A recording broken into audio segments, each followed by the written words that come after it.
Good morning. Welcome to Time in His Word.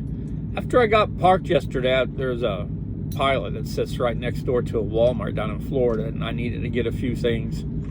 There's a gentleman outside. He was barbecuing, and I walked my little dog, and I come back to the truck, and he asked me about the back of my trailer, because on the back of the trailer at the top it says Time in His Word, and then it shows that I'm on Facebook and YouTube and a website. And he asked me if that was my company. I said, no, it's not a company. I said, I explained it to him. He says, well, what is it exactly? I said, well, every morning I put up a message, biblical message, to enlighten people and hopefully make their day better, more positive. And he said, Then he said, well, I'm an atheist. I don't believe in anything. I said, oh, okay. And right away when somebody tells me that, and it's just me, I'm leery of them.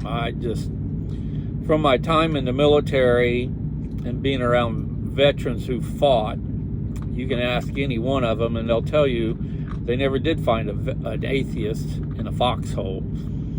And so in all my life so far, I've only met one person, and on their deathbed, they were still cursing God with their last breath.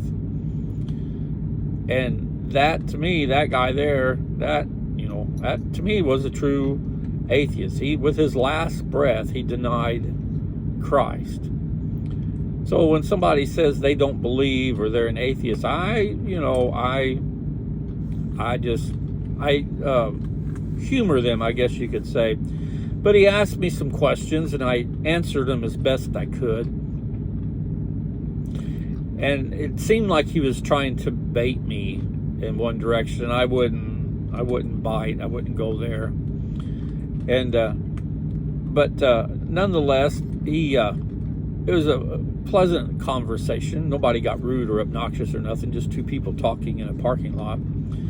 But it got me to thinking, as a Christian, I need to be able to defend or explain what I believe and why I believe as I do. 2 Timothy, the 2nd chapter, verse 15 says, be diligent to present yourself approved to God as a workman who does not need to be ashamed, accurately handling the word of truth.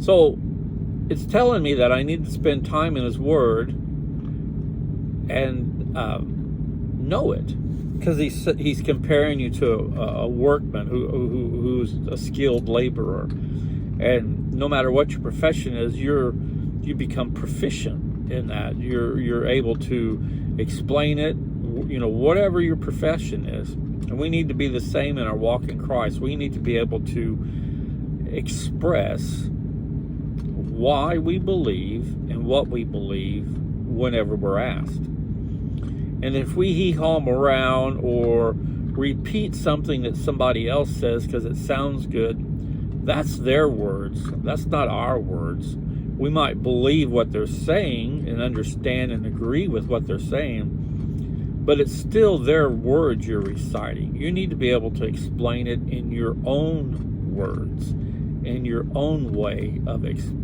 explaining something. Then it becomes more believable. Another passage this morning I want to use is in 1 Peter, the 3rd chapter, verse 15. It says, but sanctify Christ as Lord in your hearts, always being ready to make a defense to anyone who asks you to give an account for the hope that is in you, yet with gentleness of reverence.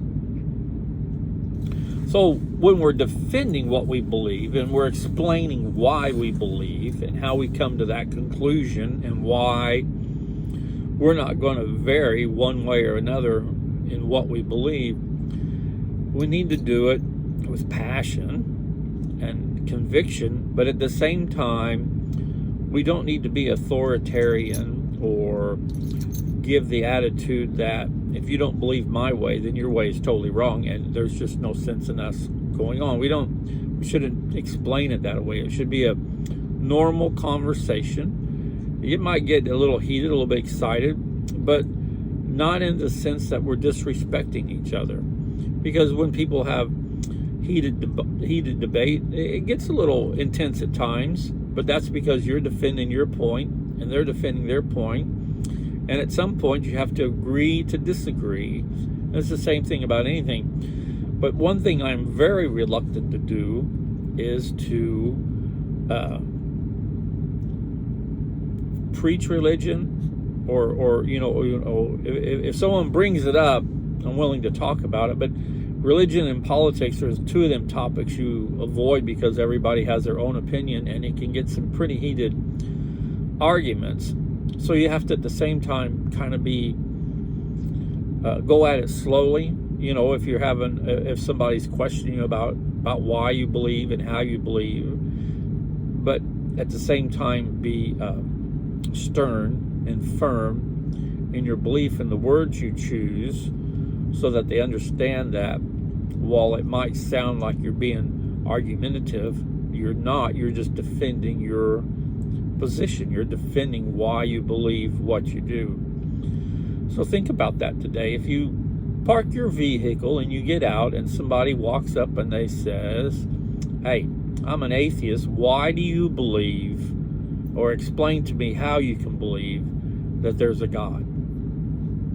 Are you able to do that